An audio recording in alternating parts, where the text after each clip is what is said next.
Okay, so our next technique we're going to look at on the ground is going to be the Omoplata, which is another shoulder lock. And the reason why I like to teach this with the Kimura is because it's basically a Kimura finish, but the lock is done with the legs instead of with the hands. This is called the Kimura grip.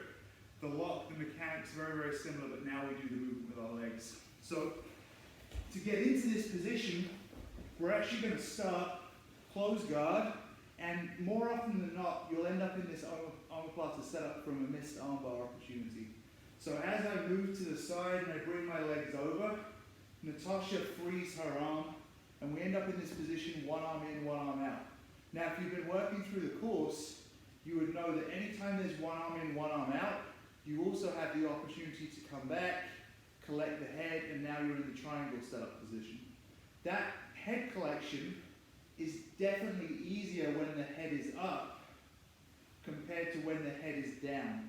If the head is down, it can be trickier, so it's a more natural transition from here into the omoplata. Now the transition is pretty simple. Here's what we're going to do. With this arm still between my legs move up, and they're going to point down towards her head as I go back flat on my back. As I sit up, I'm looking to control her hips to prevent her from beginning to roll out. Now what you can see here is the way the arm's positioned, this is actually in a Kimura position now between my legs, so I have great control. To finish though, I have to add this little extra step. My feet move to the side, and now I start to lean my knee towards the back of her head to get the tap with that omoplata. So if I just unravel, what you can see here is that her arm is actually in that Kimura shape, just in a slightly different angle, and I'm just now applying the lock with my legs. Let's take a look at one more of them. So from the missed armbar, boom, the head is low.